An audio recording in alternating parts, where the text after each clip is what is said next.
దేవుని గురించిన మాటలు మరి పంచుకోవడానికి దేవుడు ఇచ్చిన అవకాశం బట్టి దేవునికి వందనాలు చేస్తున్నాను. మరి ఈరోజు మనము దేని గురించి ధ్యానించుకోబోతున్నామంటే బంగారు దూడ. ఎంతమంది దూడ చూసారండి? ఊళ్ళో అయితే అందరూ చూసే ఉండాలి. పట్టణాల్లో ఉన్న వాళ్ళకి చూడడానికి అవకాశం దొరకకపోవచ్చు, వాళ్ళు టీవీలో యూట్యూబ్లో చూస్తుండొచ్చు. కానీ మనము ఉన్న గ్రామాన్ని బట్టి మనం అందరం కూడా దూడని చూసి ఉండవచ్చు. అయితే దూడ చూడడానికి భయపెట్టేటట్టు ఉంటుందండి. ఎవరైనా దూడను చూసి భయపడడానికి వరకు ఎంతమంది ఎద్దును చూసి భయపడతారు? ఎద్దును చూసి భయపడే వాళ్ళు చాలా మంది ఉంటారు. కొంతమంది ఆవును చూసి కూడా భయపడి ఉండొచ్చు. కానీ దూడను చూసి భయపడే వాళ్ళు ఉంటారా? నేను చూసినంత వరకు అయితే దూడను చూసి మరి చంటి బిడ్డలు భయపడి ఉండొచ్చు. కానీ కొంచెం వయసులో వచ్చిన యవనస్తులు కానివ్వండి, పెద్దవాళ్ళు కానివ్వండి, దూడను చూసి భయపడినట్టు మనం చూసుకోలేదు. అయితే మనం ఈరోజు బంగారు దూడను గురించి మనము ధ్యానించుకోబోతున్నాం. అయితే చిన్న ప్రార్థన చేసుకొని మనము వాక్య భాగంలోకి వెళ్దామండి. పరమందాసు మా ప్రియ పరులకు తండ్రి పరిశుద్ధ పాదాలకు వందనాలు చెల్లిస్తున్నాం. ఈ మధ్యాహ్న కాల సంఘంలో పడుకో మరి తండ్రి మీ మందిరంలో మేమందరము సంఘంగా కూడి మరి మీ వాక్యాన్ని, మీ మాటలు మేము ధ్యానించుకొని చూడగా మరి తండ్రి మీ వాక్యంలో ఉన్న మరి ప్రతి ఒక్క మర్మము, జ్ఞానము మరి మాకు బయలుపరచమని ఆ వాక్యం ద్వారా మరి తండ్రి చేసా మా ప్రాణాత్మ శరీరాలు, మా హృదయం మరి తండ్రి తెరవబడి మరి తండ్రి చేసా మీరు మాతో మాట్లాడాలని, మాతో మరి తండ్రి చేసా మమ్మల్ని మరి తండ్రి మీ వాక్యం నుంచి మరి ఎక్కువగా నేర్చుకోలేకుండా మాకు సహాయం దయచేసి ప్రార్థిస్తూ మీ మనవులని మీ మహిమ కొరకు నజరేయుడైన యేసుక్రీస్తు నామమున అడిగి వేడుకొని ప్రార్థన చేయుచున్నాం తండ్రి. ఆమేన్. గత కొంతకాలంగా నేను పంచుకున్న 2-3 వాక్యాల గురించి నేను జ్ఞాపకం చేసుకున్నప్పుడు కొన్ని సంవత్సరాల క్రితం నేను యవనస్తులతో మరి యవనస్తులు ఎలా ఉండాలి, యవనస్తుల గురించి మంచి సాక్ష్యము ఎలా ఉండాలి, నా జీవితంలో సాక్ష్యం పంచుకున్నప్పుడు చాలా మంది యవనస్తులు మరి ఉజ్జీవింపబడినట్టు మరి నాకు తర్వాత తెలిసింది. అయితే మరి జ్ఞాపకం తెచ్చుకున్నట్లయితే మరి ఆ సమయంలో మరి నవీన్ ఉన్నాడు. నవీన్ మరి ఇప్పుడు హైదరాబాద్లో ఉద్యోగం చేసుకుంటున్నాడు. యామిని ఉంది, తను పోయిన సంవత్సరం వివాహం చేసుకొని మరి తను ఒక కుమార్తెను కన్నట్టు మనము శుభవార్త విన్నాము. దాని తర్వాత మన మధ్యలో ఉన్నారు అశోక్, సైదులు, మరి యవనస్తులు చాలా మంది పిల్లలు కూడా చిన్నగా ఉండి వాళ్ళు మరి విజయ్ గురించి సాక్ష్యం విన్నాము. ఈ యవనస్తులు అందరూ కూడా ఏమైందండి మరి ఆ దేవుణ్ణి హత్తుకొని వాళ్ళు ఆశీర్వదించబడినట్టు, మరి వాళ్ళు దీవించబడినట్టు మనము చూసుకున్నాము. అదేవిధంగా మరి నేను పోయిన జనవరి నెలలో నేను వచ్చినప్పుడు మరి మీ అందరితో నేను యోగుని గురించిన మరి ఆ విషయం మనము ధ్యానించుకున్నాం. మరి గుర్తుందో లేదో. అయితే యోగు గురించి మనం ఏం ధ్యానించుకున్నాము? యోగుకి ఎన్నో సమస్యలు వచ్చాయి. ఆ సమస్యల్లో దేవుణ్ణి దూషించకుండా, దేవుణ్ణి ప్రేమించి, దేవుణ్ణి గౌరవించి, దేవుని కొరకై మరి వేచి ఉన్నప్పుడు తనకు వచ్చిన సమస్యలో దేవుడు తనకి 2 అంతులుగా మరి దేవుడు దీవించినట్లు మనము లాస్ట్ టైం చూసుకున్నాం. అయితే ఈ వాక్యం పంచుకొని మేము బయలుదేరి మరి నేను, మా భార్య, నా 2 పిల్లలు, నరసింహరావు గారు, దాని తర్వాత మన చిన్న మేమందరము కారులో వెళ్తున్నప్పుడు మరి భయంకరమైన యాక్సిడెంట్ జరగడము మీరు విని ఉంటారు. అయితే ఆ భయంకరమైన యాక్సిడెంట్లో దేవుడు మమ్మల్ని అద్భుత రీతిగా మరి కాపాడి మరి సజీవ లెక్కలో ఉంచినారు. దేవునికి మహిమ కలుగును గాక. అయితే మరి నాకు తర్వాత అనిపించింది, దేవుడు యోగు గురించి మాట్లాడితే యోగుకి అన్ని శ్రమలు ఉంటే ఆ శ్రమల గురించి మాట్లాడినప్పుడు మరి ఆ శ్రమలో కొంచెం శ్రమ మమ్మల్ని మరి దేవుడు ఆ శ్రమ ద్వారా నడిపించినట్లు మరి ఆ శ్రమలో నుంచి మేము మరి దేవుని యందు విశ్వాసం నుంచి, నమ్మక నుంచి బయట వచ్చినట్లు నేను మరి నా మనసులో నేను అనుకోవడానికి దేవుడు నాకు తలపనిచ్చాడు. అయితే ఒక చిన్న సన్నివేశము నా జీవితంలో జరిగింది చెప్తానండి. అయితే నేను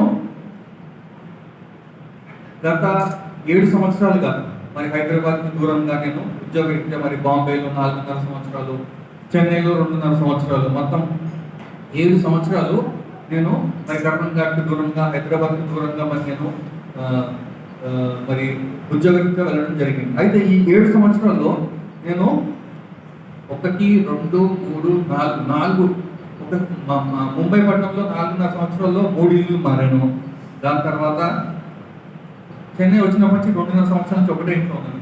ఈ 4 రెంట్ హౌస్లలో అద్దె ఇళ్ళలో నేను ఉండడము మరి జరిగింది. అయితే ఆ చిన్న సమస్య మరి నేను జనవరి నెలలో మరి ఆ యాక్సిడెంట్ తప్పిన తర్వాత వెళ్ళిన వెంటనే మరి గృహము తీసుకోవడానికి ఆలోచన కలిగి మరి వెంటనే వెతకడం మొదలుపెట్టి దాని తర్వాత గృహము ఫైనల్ చేసి గృహము కొనుక్కోవడానికి మరి దేవుడు దీవించాడు. అయితే మనము యోగ గురించి ధ్యానించుకున్నప్పుడు ఏమనుకున్నాము? శ్రమ ముందు ఉన్న వాటికి దేవుడు రెండింతల మరి ఇచ్చినట్లు మనము చూస్తున్నాం. అయితే దేవుడు ఒక సొంత గృహం ఇవ్వడానికి మరి దేవుడు సహాయం చేశాడు. అదేవిధంగా మరి గత 2013 సంవత్సరంలో నేను ఒక amaze car, white colour car మీరు చూసే ఉంటారు. ఆ కార్ కొని నేను 7 సంవత్సరాలు వాడాను.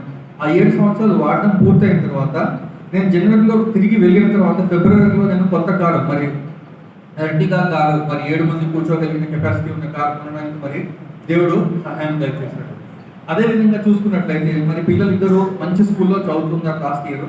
మరి ఈ కొత్త ఇల్లు తీసుకోవడం వల్ల మరి స్కూల్ చేంజ్ చేయాల్సి వచ్చి స్కూల్స్ కోసం ప్రయత్నం చేసినప్పుడు ఆ చుట్టుపక్కల ఉన్న మంచి స్కూల్లో అన్నింటిలో చాలా మంచి స్కూల్లో మరి ఇద్దరికి అడ్మిషన్ దొరకడము, అద్భుత రీతిగా వాళ్ళు ఫస్ట్ అడ్మిషన్ ఇవ్వడానికి ఆలోచించి వాళ్ళు ఇవ్వనప్పడం, దాని తర్వాత మళ్ళీ మాట్లాడటం, అలా అన్నీ జరిగి మరి వాళ్ళిద్దరికి మంచి స్కూల్స్లో అడ్మిషన్ దొరకడానికి దేవుడు మరి సహాయం దయచేశాడు. అట్లా చూసుకున్నట్లయితే మరి దేవుడు గొప్ప కార్యాలు మరి గత 6 నెలల్లో జనవరి నుంచి చూసుకుంటే ఇప్పటి వరకు గొప్ప కార్యాలు దేవుడు ఎన్నో మరి మా జీవితంలో చేస్తూ వచ్చినట్టు మనం చూసుకోవచ్చు.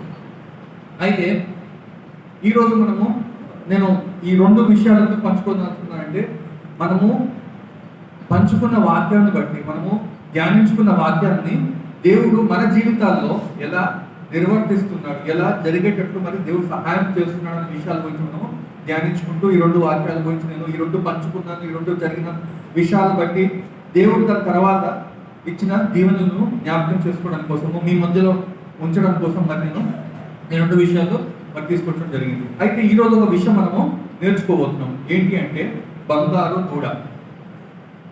నిర్గమకాండము 32వ అధ్యాయము 1 నుంచి 4.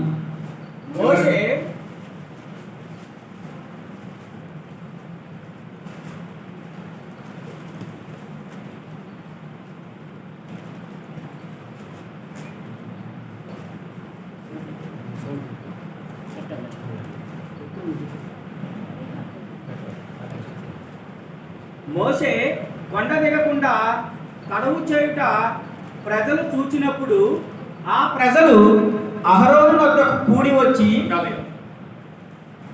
అయితే నిర్గమకాండంలో 20వ అధ్యాయం ఇది కూడా మనం ఒక ఆదివారం రోజు నేను మరి మీ మధ్యలో 10 ఆజ్ఞల గురించి నేను పంచుకున్నట్టు నాకు గుర్తుంది.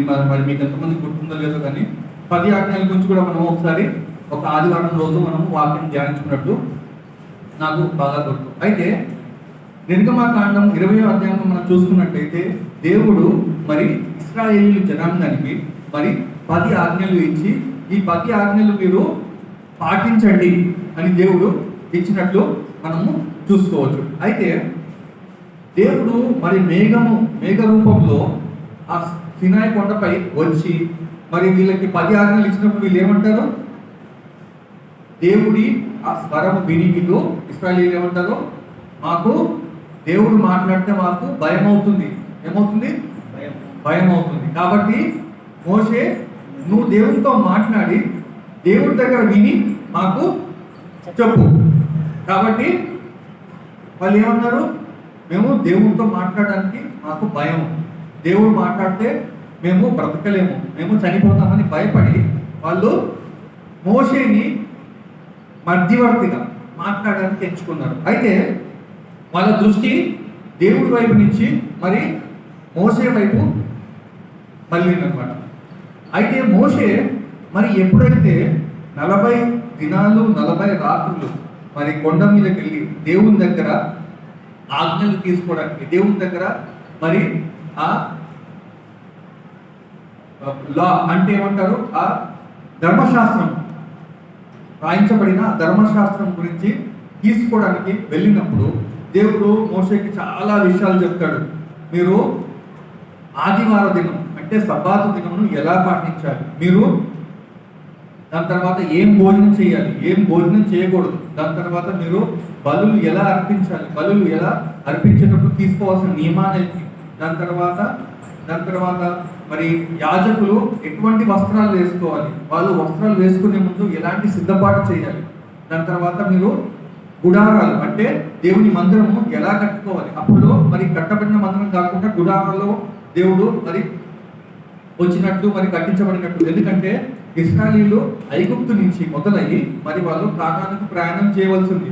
అయితే ఈ ప్రయాణంలో వాళ్ళు ఎక్కడికి వెళ్ళినప్పటికీ, వాళ్ళు ఎక్కడ ఉండినప్పటికీ వాళ్ళు అక్కడ గుడారాలు కట్టుకొని వాళ్ళ కోసం గుడారాలు కట్టుకోవాలి, దేవుని కోసం గుడారాలు కట్టి దేవుని దగ్గర గుడారాలు కట్టిన స్థలంలో మరి వాళ్ళు ఏం చేయాలి, బలులు అర్పించాలి. అయితే ఎలా గుడారాలు కట్టాలి, ఎలా వ్యవహరించాలి అనే విషయాలన్నీ గురించి దేవుడు మరి ఆ 40 దినాలు 40 రాత్రులు మోషేతో మాట్లాడినట్టు మనము మరి ఈ నిర్గమకాండము 32వ అధ్యాయం ముందు భాగాల్లో మనం చూసుకోవచ్చు. అయితే 40 దినాలు 40 రాత్రులు మోషే కట్టిపోయినప్పటికీ ఏమైంది, ఈ మనుషులందరికీ ఏముంది, ఎవరి మీద ధ్యాస ఉంది, మోషే మీద. అయితే మోషే ఏమయ్యాడు, 40 దినాలు 40 రాత్రులు కనిపించలేదు. అయితే వీళ్ళకి ఏమైంది, వాళ్ళలో ఒక ఇంపేషన్స్ అంటే సహనం లేని గుణం మొదలైపోయింది, వాళ్ళలో విశ్వాసము సన్నగిలింది. అయితే మన జీవితంలో మనం చూసుకుంటూ ఉంటాం, మరి మనము దేవుని సేవకుని ద్వారా నడిపించబడ్డాం అనుకోండి, లేకపోతే ఒక సంఘం ద్వారా నడిపించబడ్డాం, లేకపోతే ఒక వాక్యం ద్వారా మనం నడిపించబడ్డాం. ఒకవేళ మనకు ఈ విషయాలు దూరం అయితే ఏమవుతుందంటే మనలో ఉన్న విశ్వాసం, మనలో ఉన్న ఆ నమ్మకము తక్కువ అవుతుంది. ఎందుకు, మనము ఒక వ్యక్తి మీద మరి ఒక పరిస్థితి మీద మనము అనుకూలంగా మనము డిపెండ్ అయి ఉన్నాం కాబట్టి మనము దాని మీద నమ్మకం ఉంచాం. దేవుని మీద దృష్టి ఉంచకుండా మనము ఒక వ్యక్తి మీద దృష్టి ఉంచడం బట్ట ఏమవుతుందంటే మరి మన విశ్వాసం అనేది ఆ మనిషికి దూరం అయినప్పుడు సన్నగిలడానికి అవకాశం ఉంటుంది. అయితే మనము ఆ విశ్వాసాన్ని సన్నగిల్లకుండా ఉండాలంటే ఏం చేయాలో మనము ధ్యానించుకోబోతున్నాం. అయితే ఏమైంది, ఈ 40 దినాలు 40 రాత్రులు మరి మోసే వాళ్ళు కట్టిపోయేసరికి, దేవుడు మాట్లాడిన విషయాలు మోసే వాళ్ళకి అందించకపోయేసరికి ఏమైంది, వాళ్ళకి భయం, అవిశ్వాసత, అసహనం మొదలయ్యి వాళ్ళు ఎవరి దగ్గరికి వెళ్ళారు, నెక్స్ట్ ఇన్ఛార్జ్ అహరోను దగ్గరికి వెళ్ళారు. వెళ్ళి అహరోను మరి మోసే లేడు, మోసే కనిపించక చాలా రోజులైంది, అసలు బతుకున్నాడా లేదా తెలియదు, తిరిగి వస్తాడా లేదా తెలియదు. కాబట్టి ఏం చేద్దాం, మనము ఒక దేవుని ఆకారంలో మనము చేసుకొని ఆ దేవుని విగ్రహాన్ని, ఆ విగ్రహాల మీద మనము మరి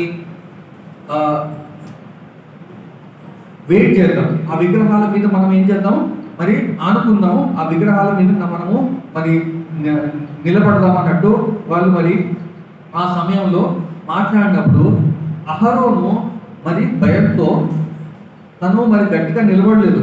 ఒకవేళ అహరోను ఆ సమయంలో మోషే దేవుని దగ్గరికి వెళ్ళాడు, దేవునితో మాట్లాడి తిరిగి మన కోసం దేవుని వర్తమానం తీసుకొస్తాడు అని గట్టిగా ఒకవేళ ఆ రోజు చెప్పినట్టుంటే మరి ఆ బంగారు దూడ ఆ రోజు మరి చేయబడేది కాలేదు. అయితే అహరోను ఆ రోజు మరి గట్టిగా నిలబడి మరి వారిని ఖండించకుండా వారితో పాటు ఒకడై మరి ఏం చేశాడు, సరే మీరందరూ మీ చెవులకున్న బంగారు రింగులు, మీ చేతికున్న ఆభరణాలు తీసి మరి ఈ మంటలో వేయండి అని అహరోను చెప్పినప్పుడు ఆ బంగారము ఆ మంటలో వేసినప్పుడు ఆ బంగారంలో నుంచి ఒక విగ్రహాన్ని వాళ్ళు తయారు చేసినట్టు మనం చూడొచ్చు. అయితే ఆ విగ్రహం ఏమై ఉందండి అంటే ఒక బంగారపు దూడ అయింది. 2వ వచనం నుంచి 4వ వచనం చూడండి. అందుకు అహరోను, మీ భార్యలకు, మీ కుమారులకు, మీ కుమార్తెలకు చెవులున్న బంగారు పోగులను తీసి నా యొద్దకు తెండని వారితో చెప్పగా, ప్రజలందరూ తమ చెవులనున్న బంగారు పోగులను తీసి అహరోను వద్దకు తెచ్చిరి. అతడు వారి యొద్ద వాటిని తీసుకొని పోగరతో రూపమును ఏర్పరచి దానిని పోతపోసిన దూడగా చేసెను. అప్పుడు పోత పోసిన దూడగా చేసెను. ఈ యొక్క రెండు మాటలు మీరు గుర్తుపెట్టాను. పోత పోసిన దూడగా చేసెను. తర్వాత ఉండేది. అప్పుడు వారు, ఓ ఇశ్రాయేలు, ఐగుప్తు దేశములో నుండి నిన్ను రప్పించిన నీ దేవుడు ఇదే అనిరి. చాలు. అయితే మరి దేవుడైన యెహోవా మరి ఈ ఇశ్రాయేలుని ఆ బానిసత్వంలో, ఇశ్రాయేలీలు మరి ఐగుప్తులో బానిసత్వంలో ఉంటే విడిపించిన దేవుడు ఎవరు? యెహోవా దేవుడు. మరి వాళ్ళు ఆ విషయం మర్చిపోయి, వాళ్ళు ఆ మేలుని మర్చిపోయి, వాళ్ళు ఆ ఆశీర్వాదాన్ని మర్చిపోయి ఏం చేశారు? ఒక బంగారు దూడని చేసుకొని ఆ బంగారు దూడని ముందు పెట్టుకొని ఏమంటున్నారు? మమ్మల్ని ఐగుప్తు నుంచి విడిపించిన దేవుడైన ఈ విగ్రహము మమ్మల్ని విడిపించింది, మమ్మల్ని నడిపించే విగ్రహం కూడా ఇదే అని వాళ్ళు గొప్ప దైవదూషణ చేశారు. అయితే 20వ అధ్యాయంలో 1 నుంచి 17 చూసుకున్నట్లయితే నిర్గమకాండము చదవాల్సింది. దాంట్లో మరి 10 ఆజ్ఞల గురించి దేవుడు గొప్ప విషయాలు రాయించి దాని తర్వాత 10 ఆజ్ఞలు కూడా రాయించినట్టు మనం చూసుకోవాలి. అయితే 10 ఆజ్ఞలలో మొదటిదైన ఆజ్ఞ ఏంటంటే నీ దేవుడైన యెహోవాను నేనే అంటారు. అయితే దేవుడు ఇచ్చిన 10 ఆజ్ఞలలో మొదటి ఆజ్ఞ ఏంటంటే నీ దేవుడైన యెహోవాను నేను తప్ప వేరొక దేవుడు నీకు ఉండకూడదు. పైన ఆకాశం అందే కానీ, కింద భూమి అందే కానీ, భూమి కింద నీళ్ళ అందే కానీ మీకు ఏ రూపమునైనా విగ్రహంనైనను మీరు చేసుకునకూడదని మరి దేవుడు మొదటి ఆజ్ఞగా ఇచ్చాడు. అయితే వీళ్ళకి ఇచ్చిన మొదటి ఆజ్ఞని వీళ్ళు తిరస్కరించి దేవునికి దూరముగా, దేవునికి వ్యతిరేకముగా, దేవునికి మరి దూరంగా పరిగెట్టినట్టు మనము చూడొచ్చు. అయితే ఎప్పుడైతే ఈ దూడని వీళ్ళు చేసుకొని వీళ్ళు దాన్ని విగ్రహారాధన చేసి ఆ విగ్రహాల ఎదుట వాళ్ళు బలులు అర్పించి ఆ విగ్రహాల ఎదుట వాళ్ళు మరి పాపము చేస్తూ ఉన్నప్పుడు దేవుడు మోషేతో కొండ మీద ఏమంటాడు? నీ ప్రజలు, దేవుడు నా ప్రజలు అన్న మానేశాడు. ఎప్పుడైతే వాళ్ళు ఈ పాపం చేశారో మనము ఆ వచనం కూడా చూసుకుందాము. దేవుడు ఏమంటాడు? 32వ అధ్యాయం 20వ వచనం చూడండి. మరియు అతడు వారు చేసిన ఆ దూడను తీసుకొని అగ్నితో కాల్చి పొడి చేసి నేల మీద. అయితే 7 నుంచి 10 కాగా యెహోవా మోషేతో ఇట్లనెను, మోషేతో ఇలా నేను నీవు దిగి వెళ్ళుము, ఐగుప్తు దేశం నుండి నీవు రప్పించిన నీ ప్రజలు చెడిపోయి. అయితే దేవుడు నా ప్రజలు అనడం మానేసి నీవు రప్పించిన నీ ప్రజలు అన్నాం. ఎందుకు? దేవుడి యొక్క మొదటి ఆజ్ఞ అయిన ఈ దేవుడని యెహోవాను నువ్వు సేవించాలని చెప్పిన ఆజ్ఞను వాళ్ళు తృణీకరించినందుకు, వాళ్ళు ఆ ఆజ్ఞను పాటించినందుకు దేవుడు ఏమంటున్నాడు? మీరు నీ ప్రజలు అంటున్నాడు. తర్వాత నీ ప్రజలు చెడిపోయి నేను వారికి నియమించిన త్రోవ నుండి త్వరగా తొలగిపోయారు. 20వ అధ్యాయంలో చదువుకుందాం. దేవుడు మరి ఇచ్చిన ఆజ్ఞలు ఇచ్చి ఎక్కువ కాలం కాలేదు. దేవుడు 10 ఆజ్ఞలు ఇచ్చి కొంత కాలమే అయింది. ఆ కొంతకాలంలోనే వాళ్ళు దేవునికి వ్యతిరేకంగా పాపం చేసేసారు. త్వరగా తొలగిపోయి తమ కొరకు పూత పోసిన దూడను చేసుకొని దాని కొరకు పూత పోసిన దూడను చేసుకొని దానికి సాగిలపడి బలి నర్పించి, ఓయి ఇశ్రాయేలు, ఐగుప్తు దేశము నుండి నిన్ను రప్పించిన నీ దేవుడు ఇదే అని చెప్పుకొని నేను కాదండి. అయితే మరి కొండ కింద ఈ విషయాలు ఆల్రెడీ జరుగుతున్నాయి. వీళ్ళు దేవునికి వ్యతిరేకంగా మరి పాపం చేసి దేవునికి వ్యతిరేకంగా ఒక విగ్రహాన్ని తయారు చేసి ఆ విగ్రహానికి బలులు అర్పించడం మొదలుపెట్టారు. అయితే కొండ మీద దేవుడు మరి మోషేతో మాట్లాడుతున్న సమయంలో మరి దేవుడు ఏమన్నాడు? మోషేతోటి నీ ప్రజలు పాపం చేస్తున్నారు అని మోషేకి మరి చెప్పడం జరుగుతుంది. అయితే మోషే మరి కొండ కిందికి వచ్చినప్పుడు వీళ్ళు పాపముతో మరి నిండి ఉన్నప్పుడు మరి ఏం జరిగిందో చూద్దామండి. 32వ అధ్యాయం 20వ వచనం. మరియు అతడు వారు చేసిన ఆ దూడను తీసుకొని అగ్నితో కాల్చి పొడి చేసి నీళ్ల మీద చల్లి ఇశ్రాయేలీయుల చేత దాన్ని త్రాగించాను. అయితే ఎప్పుడైతే మోషే కిందకు వచ్చాడో మోషే ఏమన్నాడు? ఆ దూడని అగ్నిలో కాల్చి వేసి దాని మీద నీళ్లు పోయమని చెప్పినట్లు మనము మరి ఈ 20వ వచనంలో చూసుకోవచ్చు.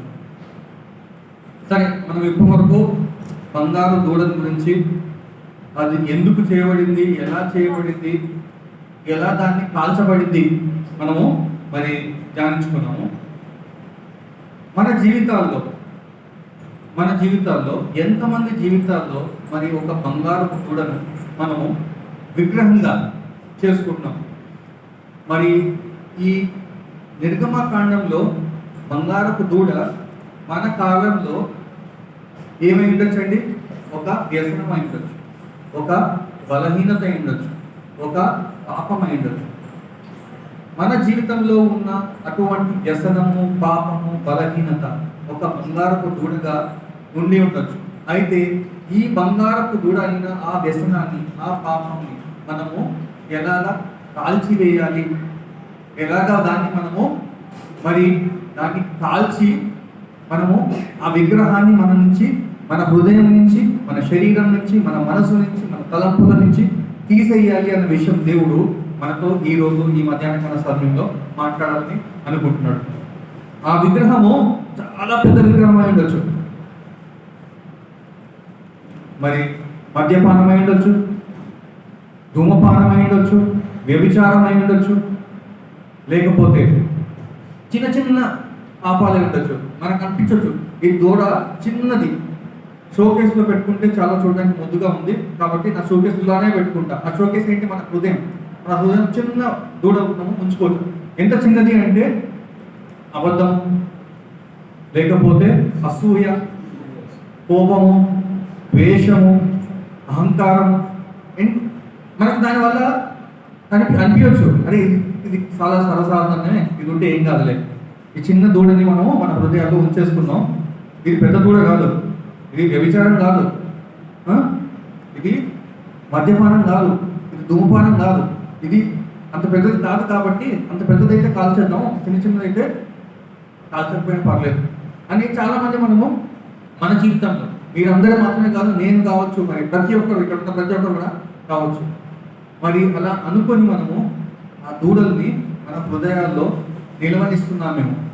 అయితే దేవుడు మనకు ఈ మధ్యాహ్నకాల సమయంలో చెప్పదలుచుకుంది ఏంటంటే, ఆ దూడ గొప్ప పాపం అయితే కాలవడం అత్యవసరము, చిన్న పాపం అయినప్పటికీ కాలవడము అత్యవసరం. చిన్న పాపమే కదా, చిన్న తప్పే కదా అని దూడ నీళ్ళు కాలవకుండా ఉన్నట్లయితే ఆ దూడ ఏమవుతుందో కూడా మనం ధ్యానించుకోబోతున్నాం. అయితే కొంతమంది అనుకోవచ్చు, నేను ఒక మరి ఈ కాలంలో, కృపకాలంలో ఒక బంగారు దూడ గురించి మీతో చెప్పాలనుకుంటున్నాను. ఏంటి తెలుసా అది? ఎవరైనా చెప్పగలితే, ఎవరైనా గెస్ చేయగలరా? బంగారు దూడ, కృపకాలంలో ఉన్న బంగారు దూడ.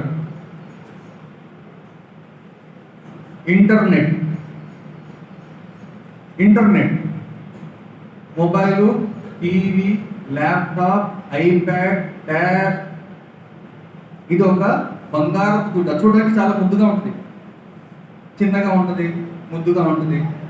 దాంట్లో క్లిక్ చేస్తే ఫేస్బుక్, క్లిక్ చేస్తే వాట్సాప్, క్లిక్ చేస్తే యూట్యూబ్, క్లిక్ చేస్తే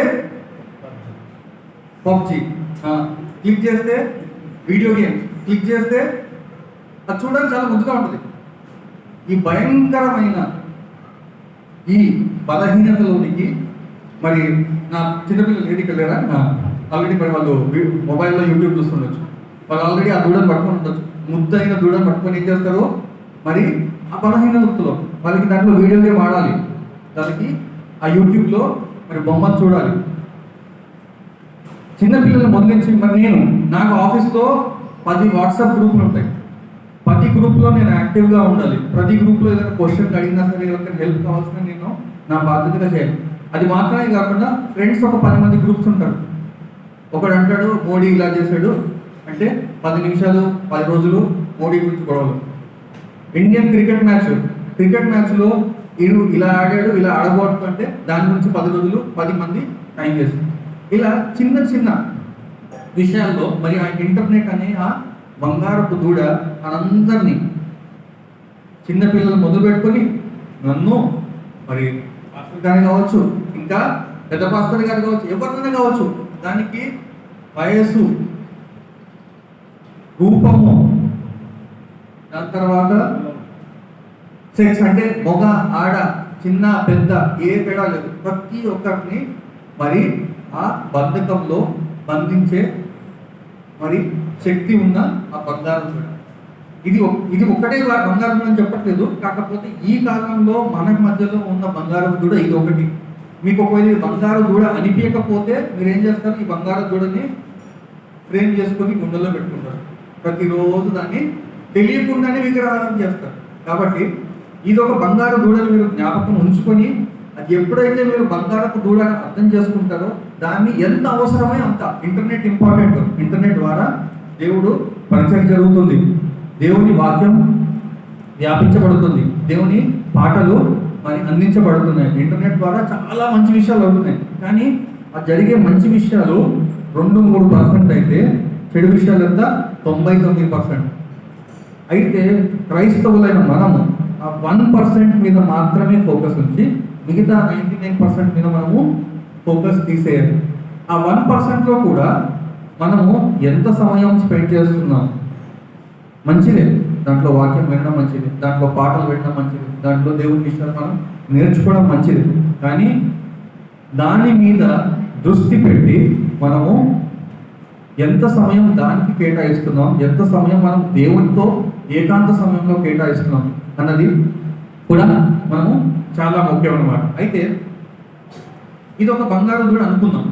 ఇలా మన జీవితంలో ఎన్నో బంగారు దూడలు, చిన్నది పెద్దది.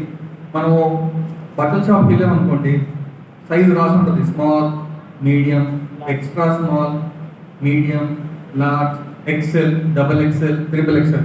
అలా బంగారు దూడలు కూడా మన జీవితంలో అన్ని సైజులు ఉంటాయి. చిన్న చిన్న బంగారు దూడలు మొదలుపెడితే పెద్ద పెద్ద బంగారు దూడల వరకు ఉంటాయి. అయితే మన జీవితంలో ఎంత పెద్ద బంగారు దూడ ఉంది, ఎంత చిన్న బంగారు దూడ ఉంది ఎవరికి తెలుసు? ఇద్దరికి తెలుసు. ఒకటి దూడని విగ్రహంగా చేసుకున్నాం, మనకి తెలుసు. మన విగ్రహానికి మనకి మధ్యలో వచ్చిన దేవునికి మధ్యలో వచ్చిన దేవునికి తెలుసు. ఈ దూడ ఏం చేస్తుంది? దేవునికి మనిషికి మధ్యలో ఉంది. నాకు దేవునికి మధ్యలో ఉన్న దూడ గురించి మరి నాకు మాత్రం తెలుస్తుంది, దేవునికి మాత్రం తెలుస్తుంది. పక్క వాళ్ళకి చూసారనుకోండి, నా దూడ కనిపించదు, పక్కన వాళ్ళకి నేను మంచిగా కనిపించచ్చు. అబ్బా చాలా మంచోడు, చాలా మంచిది, దేవుడి మాటలు చెప్తున్నారు, దేవుడి మాటలు పాడుతున్నారు, దేవుడి మాటలు వింటున్నారు, కాబట్టి మనకి మంచిగా అనిపించచ్చు. కానీ దేవునికి నాకు మధ్యలో, ఆ సంబంధం మధ్యలో అడ్డుపడుతున్న ఆ బంగారు దూడ మరి దేవునికి తెలుసు, నాకు తెలుసు, మా ఇద్దరి మధ్యలో ఏది అడ్డుపడుతుంది. మీ ప్రతి ఒక్కరి హృదయంలో మీకు దేవునికి మధ్యలో ఉన్న ఆ బంగారపు దూడ ఏంటి అన్నది మీరు మొదటిగా గుర్తించడం అవసరం. ఎప్పుడైతే మీరు ఆ బంగారు దూడని బంగారు దూడగా మీరు గుర్తించగలుగుతారో, ఆ బంగారు దూడని మీరు మీ జీవితంలో నుంచి కాల్చివేయడానికి అవకాశం ఉంది. మరి ఇశ్రాయేలీయుల జీవితంలో వాళ్ళు చేసుకున్న బంగారు దూడ గురించి మరి యెహోవా దేవుడు కొండ మీద మోషేకి చెప్పాడు. ఏమని? నీ ప్రజలు బంగారు దూడను చేసుకున్నారు. అప్పుడు మోషే వచ్చి కాల్చాడు. కానీ ఈ కాలంలో దేవుడు నీకు చెప్పడు, నీ హృదయంలో బంగారు దూడ ఉంది, నువ్వు నా ప్రజలు కాదు, నువ్వు సాతాను ప్రజలు అని దేవుడు చెప్పడు. ఎందుకు? దేవుడు శిలువ మీద మరణించి దేవుని వాక్యాన్ని క్రైస్తవులను మనకు అందించాడు. కాబట్టి మనము మన హృదయానుసారంగా మన హృదయాన్ని దేవునికి ఇచ్చాము. కాబట్టి మనం గుర్తించాలి, ఈ బంగారపు దూడ ఏంటి. చుట్ట, బీడి, సిగరెట్టు, కళ్ళు, మద్యపానము, వ్యభిచారము, ఏది ఏమైనప్పటికీ ఆ బంగారు దూడని మనము గుర్తు చేసుకొని అబద్ధము, అసూయ, మోసము, కుట్ర, చాలాసార్లు నేను సర్వసాధారణంగా చాలా మంది చూసే విషయం ఏంటంటే నిజము చెప్పకుండా మాట మార్చేస్తారు. వాళ్ళు ఏమనుకుంటున్నారు, నేను అబద్ధం చెప్పలేదు కాబట్టి నాలో పాపం లేదు.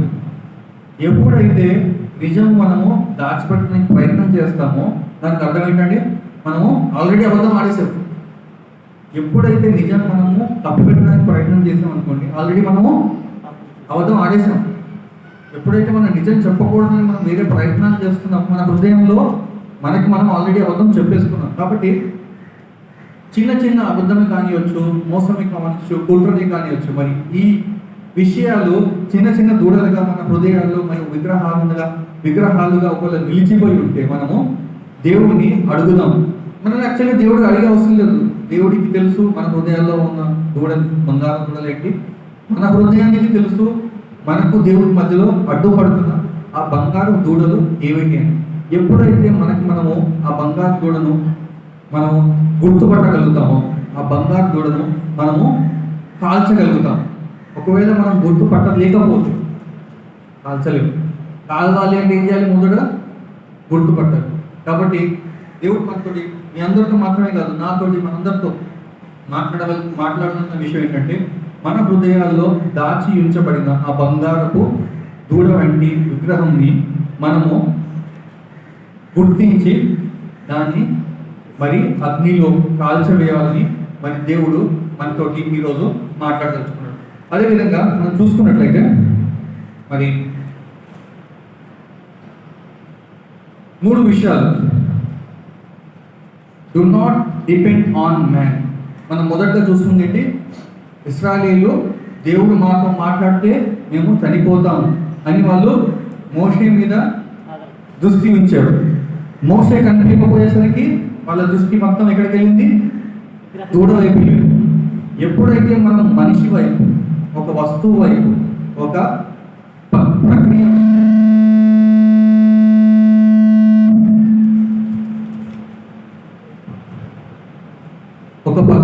ప్రక్రియ వైపు మనం వెళ్ళాం అనుకోండి, అప్పుడు ఏమవుతుందంటే మన దృష్టి, మన ధ్యాస అంతా దాని వైపే ఉంటుంది.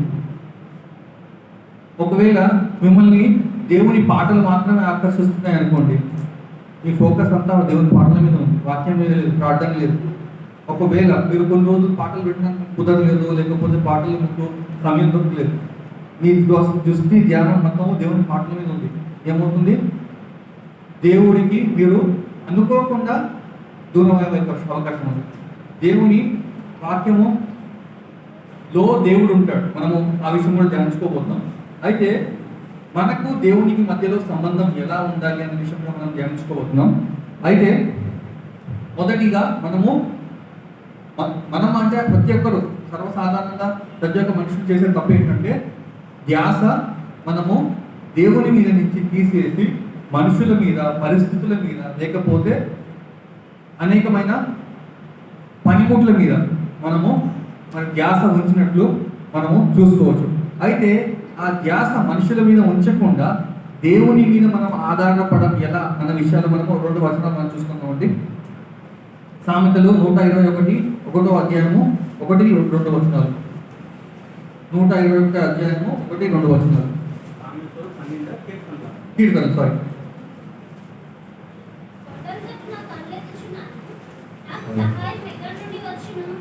కొండల తట్టు నా కనులెత్తుచున్నాను, నాకు సహాయం ఎక్కడ నుండి వచ్చును?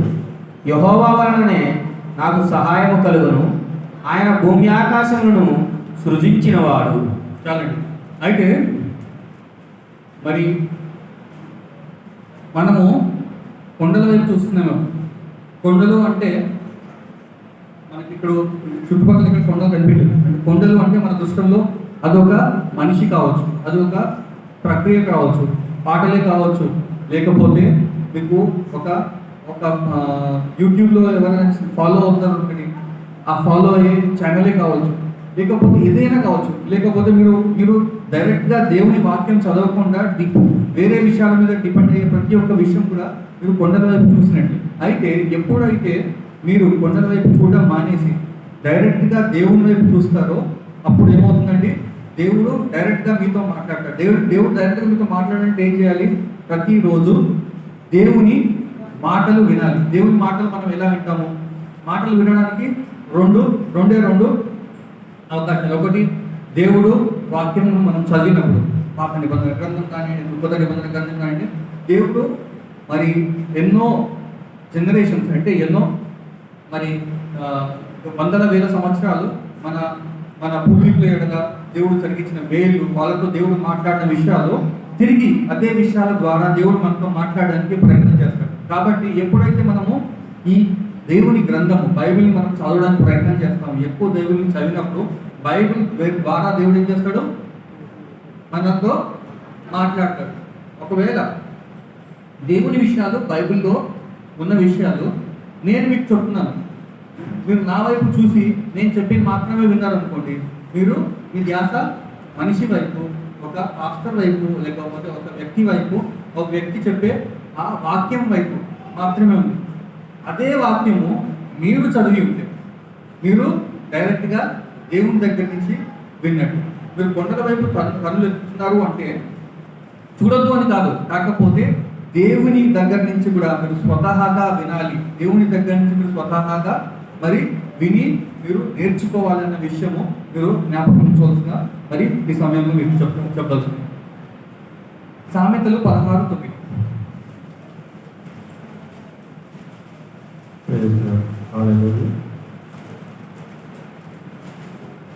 ఒకడు తాను చేయబోవునది హృదయములో యోచించుకొను, యెహోవా వాని నడతను స్థిరపరచును.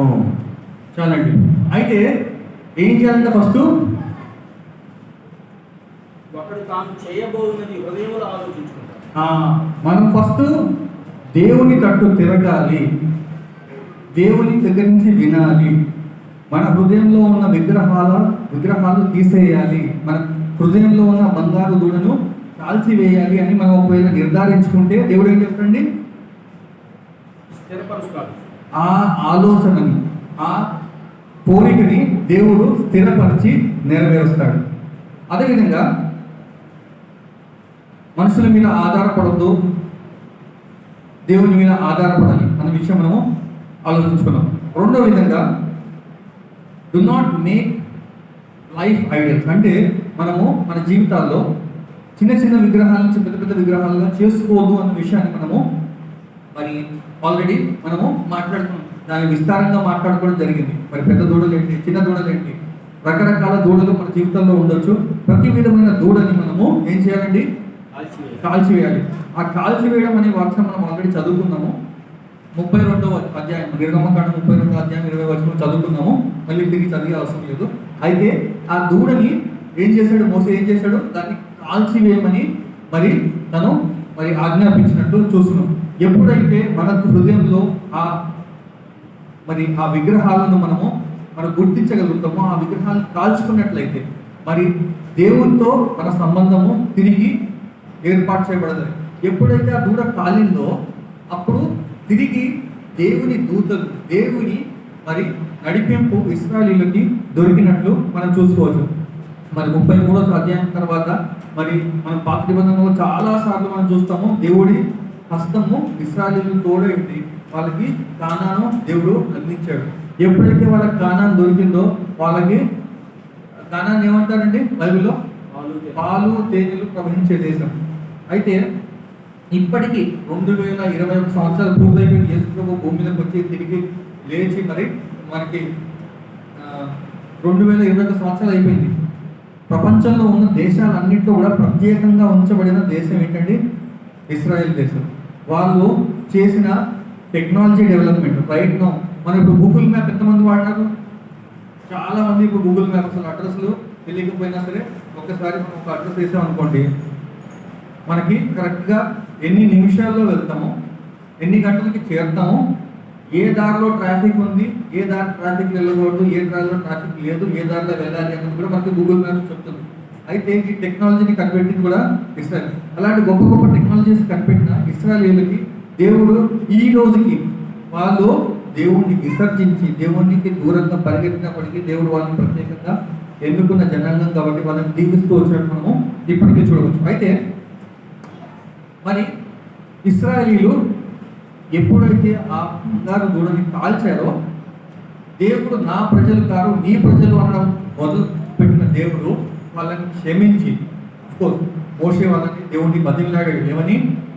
నువ్వు నీ కుమారుడైన అబ్రహాము, ఇస్సాకు, యాకోబుకి ఇచ్చిన వాగ్దానము నెరవేరడం కోసము ప్రభువా ఏం చేయమన్నాడు?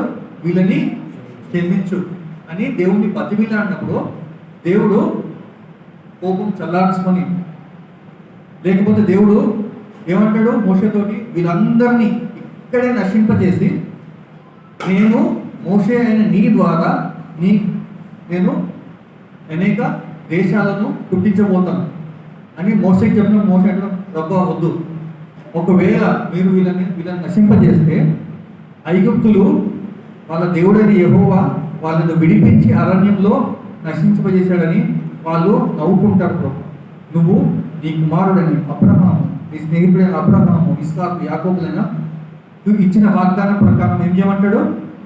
వీళ్ళని క్షమించి వీళ్ళతో పాటు నాతో పాటు మీరు నడవండి. కానీ ఇదంతా ఎప్పుడు సాధ్యమైంది? వాళ్ళు బంగారు దూడను కాల్చి వేసిన తరువాత. మన జీవితంలో దేవుడు మనతో పాటు నడవాలి, మన మార్గంలో ఉండాలి, మనకు దారి చూపించాలి, మన హృదయాన్ని దేవుడు ఏలాలి అంటే మనము చేయవలసిన మొదటి కార్యం ఏంటండి? హృదయంలో ఉన్న బంగారు దూడను కాల్చివేయాలి. ఎప్పుడైతే మనం మన హృదయంలో ఉన్న బంగారు దూడను కాల్చలేమో ఏమవుతుంది? దేవుడు ఏమంటాడు? మీరు సాతాను జనాంగము, మీరు పాపము జనాంగము, మీరు నా జనాంగము కాదు. దేవుడు మనల్ని తృణీకరిస్తాడు, దేవుడు మనల్ని ఎరుగను అంటాడు. కాబట్టి దేవుడు మనల్ని ఎరగను అంటే మన జీవితంలో శాంతి ఉండదు, సమాధానం ఉండదు, మన జీవితంలో ఏది ఉండదు, మనకి దేవుని ఆశీర్వాదం ఉండదు, దేవుని దీవెన ఉండదు, దేవుని యొక్క మరి పరలోకము మనకు దొరకదు. ఎందుకు? దేవుడు మనల్ని విసర్జిస్తున్నాడు. మనకి ఈ లోకంలో కావాల్సిన ఎటువంటి విధమైన మేలు దేవుని చిత్తం మన జీవితంలో జరగకపోవడం మాత్రమే కాకుండా మరి దేవుని యొక్క పరలోక రాజ్యంలో కూడా మనకి స్థానం ఉండదు. కాబట్టి మనం ఏం చేయాలండి? దేవుడు చెప్పినట్లు మోషే మరి ఆ కాలంలో చేసినట్లు మన హృదయంలో ఉన్న బంగారు దూడను మనము గుర్తించి ఆ బంగారు దూడను కాల్చి వేసినప్పుడు దేవుడు ఆ బంగారు దూడను కాల్చబడిన తర్వాత దేవుడు మనల్ని మరి చెయ్యి పట్టి ఇశ్రాయేలు ఎలాగైతే ముందు మేఘస్తంభంగా మరి పగలు మేఘస్తంభంగా రాత్రి అగ్నిస్తంభంగా వాళ్ళతో పాటు ఉండి దేవుడు ఎలా నడిపించినాడో మరి మన జీవితంలో దేవుడు ప్రతి పరిస్థితి నుంచి దేవుడు మనల్ని విడిపించి నడిపించగలుగుతాడు. మూడో విషయం,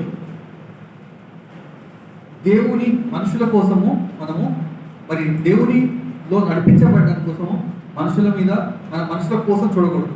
వీళ్ళు ఏం చేశారు? ఇశ్రాయేలు జనాంగము ఎవరి దగ్గరికి వెళ్ళారు? మోషే కనిపించకపోతే ఒకవేళ వాళ్ళు అహరోన్ దగ్గరికి వెళ్ళకుండా వాళ్ళందరూ ఉపవాసం ఉండి లేకపోతే మోకరించి దేవుడికి బలి చెల్లించుంటే, ఒకవేళ దేవునితో మాట్లాడడానికి ప్రయత్నం చేస్తుంటే దేవుడు ఆ బంగారు దూడ మరి చేయబడే పరిస్థితి రాకుండా దేవుడు వాళ్ళతో మాట్లాడేవాడేమో, లేకపోతే దేవుడు వెంటనే వాళ్ళని మోషేని పంపించి వాళ్ళతో మాట్లాడించేవాడు. వీళ్ళు ఏం చేశారు? పరిగెట్టారు. చాలామంది ఏం చేస్తారు? కడుపు నొప్పి వచ్చింది అనుకోండి, వెంటనే మెడికల్ షాప్కి వెళ్ళిపోయి ట్యాబ్లెట్ తీసుకుంటారు. కొంతమంది ఏం చేస్తారు? నాటుమంది ఇంట్లోనే తయారు చేసుకుంటారు, వెంటనే ఏదో తయారు చేసేసుకొని చేస్తారు. అయితే కడుపు నొప్పి ఎందుకు వచ్చింది? కడుపు నొప్పి వచ్చిన కారణాన్ని బట్టి ఏ మందు తీసుకోవాలి? జ్వరం ఎందుకు వచ్చింది? జ్వరానికి ఏ మందు తీసుకోవాలన్నది ఎవరికి తెలుసు? డాక్టర్కి తెలుసు. డాక్టర్ తెలిసినప్పుడు ఆ ప్రాబ్లమ్ని బట్టి డాక్టర్ ఏం చేస్తాడు? మెడిసిన్ ఇస్తాడు. మనం ఏం చేస్తాము? డాక్టర్ కాకుండా కొంతమంది ఏదైనా గూగుల్లో ఎత్తుకుతారు. కడుపు నొప్పి వస్తే ఏ ట్యాబ్లెట్ వేసుకోవాలి? గూగుల్లో 10 ట్యాబ్లెట్లు చూపిస్తుంది. ఏదో ఒక ట్యాబ్లెట్ వేసుకుంటారు, తగ్గితే రియాక్షన్ ఎక్కువ, పెరిగింది, పెరిగితే మళ్ళీ పరిగెత్తుకు మళ్ళీ డాక్టర్ దగ్గరికి వెళ్ళాలి. అలాగే మనం ఏం చేస్తాము? ఏదైనా ప్రాబ్లం రాగానే మనుషుల మీద ఆధారపడతాం. బ్రదర్ నా కోసం ప్రే చేయండి, సిస్టర్ నా కోసం ప్రే చేయండి, తప్పు కాదు, అడగండి. కానీ ఫస్ట్ మీకోసం మీరు దేవుని దగ్గర ప్రార్థన చేయాలి. యేసు ప్రభువా, మరి నాకున్న ఈ సమస్య, నాకున్న ఈ ప్రాబ్లం, నాకున్న ఈ పరిస్థితిని నువ్వు మాత్రమే మరి దాటించగలవు, నువ్వు మాత్రమే నాకు మరి విడుదల దయచేయగలవు అని మీరు ప్రార్థన చేసుకున్న తర్వాత మీ ప్రార్థనతో పాటు దేవుని సేవకులు, సేవకురాలు మరి వాళ్ళు మీకోసం ప్రార్థించినప్పుడు దేవుని దగ్గర మరి ఆ రిక్వెస్ట్ వెళ్ళినప్పుడు దేవుడు త్వరగా వినడానికి అవకాశం ఉంది కాబట్టి వీళ్ళు వాళ్ళని కూడా అడగవచ్చు, తప్పలేదు. కానీ మీరు చాలామంది ఏం చేస్తారంటే, నేను ప్రార్థన చేసుకున్నాను నా సమస్య గురించి, నేను ఓన్లీ ఇద్దరు గురించి పని చెప్పేస్తాను, నా బ్రదర్ మీరు చేయండి, మీరు చేయండి, సిస్టర్ మీరు చేయండి, నలుగురు చెప్పేసానా, వాళ్ళు నలుగురు నా గురించి ప్రేర్ చేస్తే చాలు, నేను చేయకపోయినా పర్లేదు. మీ గురించి మీరు ప్రార్థన చేసుకోకుండా, మీ గురించి మీరు దేవుని అడగకుండా, మీరు ఎంతమంది దేవుని అడిగినా సరే ఆ ప్రార్థన కంటే మీరు ప్రార్థన చేసి మీతో పాటు దేవ సేవకుల కోసం మీరు ప్రార్థన సహాయం కోరినప్పుడు ఆ ప్రార్థన జరిగే మరి మేలు మరి ఎక్కువగా ఉన్నట్టు మనం ఆలోచించుకోవచ్చు. అయితే మనము మనుషుల వైపు పరిగెత్తకుండా మనము దేవుని వైపు మన దృష్టి ఉంచడానికి కోసము కొన్ని వాక్యాలు చూసుకున్నాం. మత్తయి సువార్త 6వ అధ్యాయము 33, 34. ఎలా చూడొచ్చు మనం దేవుని వైపు అంటే, కాబట్టి మీరు ఆయన రాజ్యమును నీతిని మొదట వెదకుడి, అప్పుడు అవన్నీ మీకు అనుగ్రహింపబడు. సరే, అయితే మనుషుల వైపు మనము పరిగెత్తి అది చేసేద్దాం అనుకోవడం కంటే మనము మోకరించి దేవుని వైపు దృష్టి ఉంచి దేవుని రాజ్యాన్ని, దేవుని నీతిని వెతికినట్లయితే అప్పుడు మనకు కావాల్సిన అవసరతలు, అభ్యర్థులు ఏమవుతాయంట, దేవుడు అనుగ్రహిస్తాడంట. అదేవిధంగా 1 కొరింథీయులు 7వ అధ్యాయం 17వ వచనం చూద్దాం.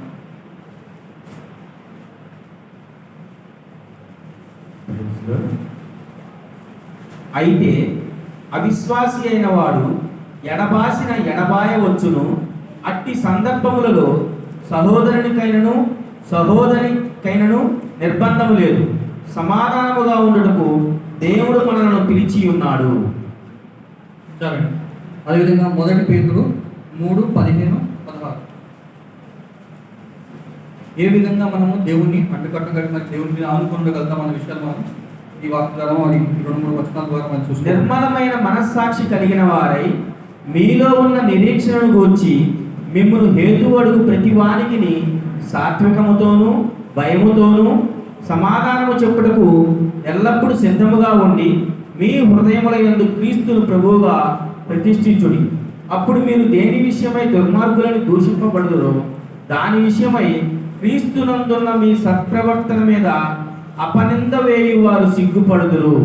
దేవుని అయితే ఈ 3 వచనాలు మనం చూసుకున్నట్లయితే దాని 3 వచనాల సారాంశం ఏంటంటే, మనము దేవుని ఎలాగా ఉంటే దేవుడుని మనము దృష్టి చూపినట్లు దేవుడు మనకి దాంట్లో ఎలా సహాయం చేస్తున్న విషయాలు మరి ఈ 3 వాక్య భాగాలు రాయబడింది.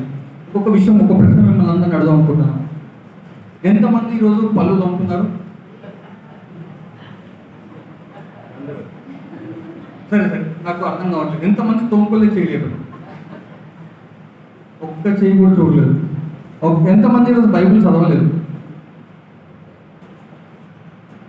నేను వాక్యం ప్రిపేర్ చేయడానికి చదివాను, లేకపోతే నా డైలీ పోర్షన్ చదవలేదు. ఎందుకంటే నా డైలీ పోర్షన్ చదివే బైబిల్ చెన్నైలో ఉంది. నేను ప్రయాణంలో మళ్ళీ ఆ బైబిల్ తీసుకురాలేదు కాబట్టి నేను వాక్యం కోసం చదివాను, నేను కూడా చదవలేదు ఈరోజు. నా డైలీ పోర్షన్ చదవలేదు, నేను కూడా చదవలేదు. ఎంతమంది చదవలేదు? మీరు పళ్ళు తోముకోకుండా మీ ఇంట్లో పక్క వాళ్ళతో మాట్లాడు, కరెక్టేనా? ఒకవేళ ఇంట్లో అక్కతోనో, చెల్లితోనో, అమ్మతోనో మాట్లాడినా బయటికి వచ్చి పక్కింటి వాళ్ళు పలకరిస్తారా? పలకరించడానికి ఇష్టపడరు. సరే, పలకరించాడే అనుకుందాం. ఉద్యోగానికో, కాలేజీకో, ఆఫీస్కో, లేకపోతే పనికో వెళ్ళారు అనుకోండి, పళ్ళు తోముకోకుండా వెళ్ళి పలకరిస్తారు. మనము పళ్ళు తోముకోకుండా పలకరించడానికి ఎలాగ మనము వెనకాడతాము? బైబిల్ చదవకుండా, దేవునితో మాట్లాడకుండా మనము మన దినాన్ని మొదలు పెట్టకుండా ఉండడానికి మనము ఆలోచిస్తాం. అప్పుడు ఏమవుతుంది, ఆ బంగారపు దూడ మీద నుంచి మన ధ్యాస తొలగిపోయి దేవుని మీదకి మన ధ్యాస వెళ్తుంది. ఎప్పుడైతే మనము మన దినము, మన దినచర్య దేవునితో మాట్లాడడానికి, దేవుని దగ్గర నుంచి మాటలు వినడానికి మనం ప్రయత్నం చేస్తామో ఆ రోజు మొత్తం ఏమవుతుంది, మన దృష్టి, మన ధ్యానము, మన ఫోకస్ మొత్తం కూడా దేవుని మీద ఉండడానికి అవకాశం ఉంది. దేవుడు మనల్ని ఆ దినానికి కావాల్సిన వాక్యం, ఆ దినానికి మనకు నేర్పించాల్సిన విషయాలు దేవుడు మనతో నేర్పించడానికి అవకాశం ఉంది. కాబట్టి మీరు పళ్ళు తోముకునే రోజు మీరు బైబిల్ చదవకండి, మీరు పళ్ళు తోముకునే ప్రతిరోజు బైబిల్ చదవండి. ఇది ఒకటే నేను సలహా చేయదలుచుకున్నాను. ఇంకో చివరిగా మనము 2-3 విషయాలు ధ్యానించుకోబోతున్నాం. వాక్యం ముగించేశాను. అయితే ఒక చిన్న కథ మనం విందాము, నేర్చుకోవడానికి ప్రయత్నం చేద్దాం. ఒక చిన్న పాప ఉందంట. ఆ పాప పేరు గ్రేసీ. అయితే పాపకి ఒక మంచి అందమైన ఇల్లు ఉంది. ఆ ఇంటి చుట్టూ చాలా మంచి భూమి ఉంది. అయితే ఆ ఇంటి చుట్టూ భూమి ఉండడానికి ఏం చేసి, భూమి చుట్టూ ఏమైంది, పిచ్చి గడ్డి, పిచ్చి ఆకులు, ముళ్ళ కంపలు లాంటివి అన్నీ పెరిగాయంట. అయితే ఏం చేసింది అమ్మాయి, వెళ్ళి ఆ ముళ్ళ కంపలు తీసేసింది, వెళ్ళి పిచ్చి గడ్డి తీసేసింది, పిచ్చి పువ్వులు మరి పిచ్చికాయలు పెరిగే చెట్లన్నీ చిన్న చిన్న మొక్కలన్నింటినీ పీకేసి అమ్మయ్య నా ఇంటి చుట్టూ ఇప్పుడు ఏమైంది, చెత్త వెళ్ళిపోయింది, ఇప్పుడు ఇల్లు చూడడానికి నీట్గా ఉంది అని చెప్పేసి ఏం చేసిందంట, నా పని అయిపోయింది అనుకొని వచ్చేసి ఇంట్లో కూర్చుందంట. దాని తర్వాత తన పనిలో తను బిజీ అయిపోయింది. స్కూల్కి వెళ్తుంది, తింటుంది, అన్ని పనులు చేసుకుంటుంది. తర్వాత 1 వీక్, ఒక వారం అయిపోయిన తర్వాత మళ్ళీ ఇల్లు డోర్ ఓపెన్ చేసి బయట చూస్తే మళ్ళీ ఏమైందంటే మళ్ళీ ముళ్ళ కంపలు, పిచ్చి చెట్లు, పిచ్చి ఆకులు, పిచ్చి గడ్డి పొలడం మొదలైంది. అయితే తను నా ఇంటి ముందు ఇలా ఉంది కదా, సరే మా ఇంటి పక్కన ఎలా ఉంది చూద్దామని ఒక ఇంటి పక్కన ఒక ముసలతను, ఒక తాతగారు ఉన్నారంట. తాతగారు ఇంటి దగ్గర చూసినట్ట. తాతగారు ఇంటి దగ్గర చూస్తే అసలు అక్కడ పిచ్చి చెట్లు లేవంట, అన్ని మంచి మంచి చెట్లు, మంచి పువ్వులు, చూడడానికి బాగుందంట. వెంటనే వెళ్ళి తాత అడిగిందంట, తాత మరి నేను నా ఇంటి చుట్టూ అన్ని పిచ్చి చెట్లు ఉన్నాయి, ఆ పిచ్చి చెట్లన్నీ పీకేసాను పోయిన వారం, పీకేసేసి మరి నేను అన్ని పీకేసిన తర్వాత 1 వీక్ అయిపోయింది, ఒక వారం అయిపోయింది, ఇప్పుడు చూస్తే అన్నీ ఏమొచ్చాయండి, మళ్ళీ పిచ్చి చెట్లు వచ్చేసి. మీ ఇంటి ముందు చూస్తే మొత్తము మంచి మంచి చెట్లు ఉన్నాయి, మరి మీరు పిచ్చి చెట్లు మీ దగ్గర పెరగకుండా ఉండడానికి మీరు ఏం చేస్తారు తాత అంటే, నువ్వు ఒక పని చేసావు అమ్మాయి, 2 పనులు చేస్తేనే అది బాగవుద్ది. పిచ్చి చెట్లు పీకేసిన తర్వాత మంచి చెట్లు నాటాలి. ఆ మంచి భూమిలో నువ్వు సాధు భూమిలో, ఆ భూమిలో మరి చెట్లు పండించగల శక్తి ఉంది. చెట్లు పెడితే చెట్లు పెరిగే ఒక నీటికి, ఆ భూమికి ఆ సారత్వం ఉంది. ఆ భూమిలో నీళ్ళలో అందుబాటు ఉంది. కాబట్టి నీళ్లు అందుబాటు ఉన్న భూమి, మరి ఆ భూమిలో సారత్వం ఉన్న భూమిలో మీరు పిచ్చి చెట్లు పీకేసిన తర్వాత నువ్వు మంచి చెట్లు నాటకపోతే ఏమవుతుంది, ఆ పిచ్చి చెట్లు మళ్ళీ తిరిగి వచ్చేస్తాయి. కాబట్టి నువ్వు ఎప్పుడైతే నీ జీవితంలో పిచ్చి చెట్లు తీసేస్తావో మంచి చెట్లు నాటు. నువ్వు మంచి చెట్లు నాటినప్పుడు పిచ్చి చెట్లు పెరగడానికి దానికి స్థలం లేదు, దానికి అవకాశం లేదు. కాబట్టి ఏమవుతుంది, మంచి చెట్లు పెరుగుతాయి, ఫలాలు ఇస్తాయి, దాని తర్వాత పువ్వులు ఇస్తాయి. దాని ద్వారా నీ గృహానికి ఒక మంచి అందం వస్తుంది, నీ గృహంలోకి వచ్చే వాళ్ళకి ఒక సంతోషం కలుగుతుంది అని మరి తాత మరి అమ్మాయికి చెప్పినప్పుడు అమ్మాయి ఏం చేసినట్ట, వెంటనే మరి ఒకసారి ఆ పిచ్చి చెట్లు అన్నీ పీకేసి మంచి చెట్లను నాటినట్టు. ఎప్పుడైతే ఆ మంచి చెట్లను నాటిందో ఆ పిచ్చి చెట్లు రావడం మానేశాయి, ఆ మంచి చెట్లకి పువ్వులు, కాయలు రావడం మొదలుపెట్టాయి. ఆ పువ్వుల ద్వారా, ఆ కాయల ద్వారా తనకు మాత్రమే కాకుండా తన ఇంటికి ఒక మంచి అందం వచ్చింది. ఆ అందాన్ని బట్టి తన ఇంటికి వచ్చిన వాళ్ళు తనను చాలా మెచ్చుకున్నారంట. అయితే మన జీవితంలో మనం చూసుకున్నట్లయితే ఎప్పుడైతే మనము మన జీవితాన్ని దేవునికి సమయం ఇవ్వకుండా మనం ఖాళీగా ఉంచేస్తామో ఏమవుతుంది, గడ్డి, ముళ్ళు, విషకరమైన చెట్లు, విషకరమైన పువ్వులు ఉండే మరి ఆ చెట్లు, ఆ మొక్కలు మరి వచ్చినట్లు మనం మన జీవితంలో చూసుకోవచ్చు. కాబట్టి మనము ఎప్పుడైతే మన పాపాన్ని ఒప్పుకుంటామో అప్పుడు ఏమవుతుంది, మనం అన్ని పిచ్చి చెట్లన్నీ పీకేసినట్టు, పిచ్చి గడ్డి పీకేసినట్టు. ఎప్పుడైతే మనం పీకేసిన తర్వాత దేవుని వాక్యము, దేవుని ప్రార్థన, దేవునితో సమయము మనము నాటలేదో ఆ భూమిలో ఉన్న ఆ సారవత్వం, మన జీవితంలో ఉన్న ఆ సమయము వృధా అయినప్పుడు సాతాను ఏం చేస్తుంది, మళ్ళీ వెంటనే పిచ్చి చెట్లు, జిల్లేడు చెట్లు. జిల్లేడు చెట్లకు ఎవరైనా పెంచాలని ట్రై చేస్తారా? ఎంతమంది మీ ఇంట్లో జిల్లేడు చెట్లు పెట్టుకున్నారు? ఎంతమంది ఇళ్ళలో ముళ్ళ కంపలు పెట్టుకున్నారు? ఎవరు పెట్టుకోలేదు. అలా భూమిని వదిలేస్తే దానికి అదే పెరుగుతాయి జిల్లేడు చెట్లు, ముళ్ళ కంపలు. కానీ మామిడి చెట్టు పెట్టాలంటే, జామ చెట్టు పెట్టాలంటే మనం తీసుకుని దాని విత్తనాలు నాటేయాలి. ఆ విత్తనాలకి నాటేసిన ఆ చిన్న బొమ్మలకు, ఆ చెట్లకు మనం నీళ్లు పోయాలి. నీళ్లు పోసినప్పుడు అవి పెద్దగా అవుతాయి. గులాబీ చెట్టు నాటేయాలి, దానికి నీళ్లు పోసినప్పుడు పువ్వులు ఇస్తాయి. అలాగే మన జీవితంలో మనం పాపం వదిలేసి విడిచిపెట్టడం మాత్రమే కాకుండా ఆ హృదయంలో మనము ఆ మంచి విత్తనాలు, వాక్యం అనే విత్తనం, ప్రార్థన అనే విత్తనం, మరి పాటలు, దేవునితో సమయం, ఏకాంత సమయం. చాలామంది గుంపులతో ప్రార్థనలు చేస్తారు, గుంపులతో వాక్యం చేస్తారు, కానీ దేవునితో ఏకాంతంగా సమయము గడపడం. ఎప్పుడైతే మనం దేవునితో ఏకాంతంగా సమయం గడుపుతామో అప్పుడు మనము ఆ భూమిలో విత్తనం వేసినట్టు, దానికి నీళ్లు చల్లినట్టు. లేకపోతే మన ఇంట్లో మనం విత్తనం వేసినట్టు కాదు, పార్క్లో చెట్టు పెట్టినట్టు. పార్క్లో చెట్టు పెడితే పార్క్లో కూర్చున్నోడికి నీడు వస్తుంది. మనకు నీడు వస్తుంది రోజు. మన ఇంటి ముందు మనం చెట్టు పెట్టుకుంటే మనకు నీడు వస్తుంది, మనకు పండ్లు వస్తాయి, మనకి పూలు వస్తాయి. కాబట్టి మన జీవితంలో మనము ఆ పిచ్చి చెట్టుని ఎలాగైతే ఆ పాప మనకు తొలిసి వేసిందో, మన జీవితంలో చాలామంది మనం పాపాలు ఒప్పేసుకున్నాం, విడిచిపెట్టేసాం. కానీ ఆ విడిచిపెట్టిన పాపాలని మనము దేవుని వాక్యంతో, దేవుని ప్రార్థనతో, మనం దేవునితో సమయం గడపకపోవడం వల్ల మనకు తెలియకుండానే ఆ జిల్లేడు చెట్లు, ముళ్ళ చెట్లు, పిచ్చిగడ్డి పెరిగిపోతుంది. అది పెరిగిందన్న విషయం కూడా మనకి వారం రోజులు, 10 రోజులకు తెలియదు. ఎప్పుడుకో ఆ గడ్డి, ఆ పిచ్చి కొమ్మ పెరిగిపోయిన తర్వాత మళ్ళీ గొడ్డలి తీసుకొచ్చి దాన్ని నరికి, మళ్ళీ కొడవలి తీసుకొచ్చి దాన్ని నరికి తీయాల్సి వస్తుంది. ప్రతిసారి గొడ్డలి, కొడవలి యూజ్ చేసి వాడి మనము దాన్ని తీసేయడం కంటే అవి పెరగకుండా దేవుని సమయము, దేవునితో ఏకాంత సమయం, వాక్యము, ప్రార్థనలో మనం కలిపినట్లయితే మరి ఆ పిచ్చి చెట్లు, పిచ్చి కొమ్మలు, మొలకలు రాకుండా మరి మంచి చెట్లు రావడానికి అవకాశం ఉంటుంది. అయితే 2 విషయాలు మనము మరి ఒకసారి తిరిగి ధ్యానించుకొని మనము ముగించుకోబోతున్నాం. మొదటిగా బంగారు దూడ.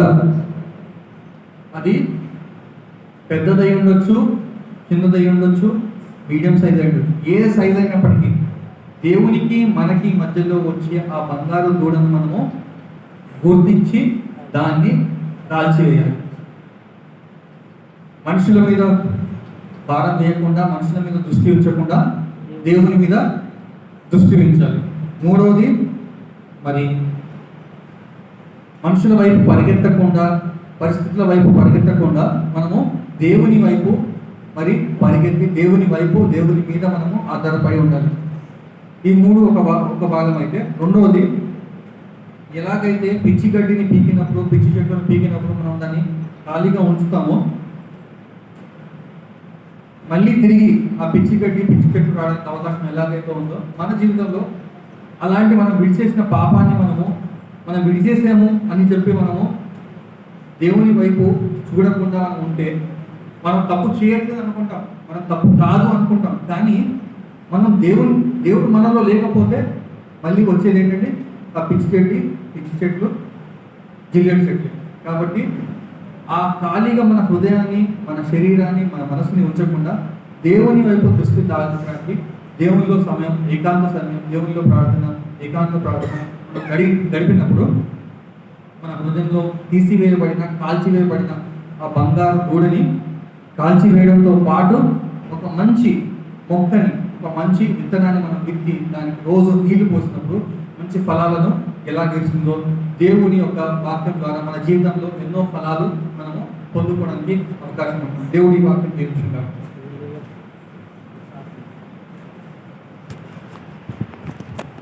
మరి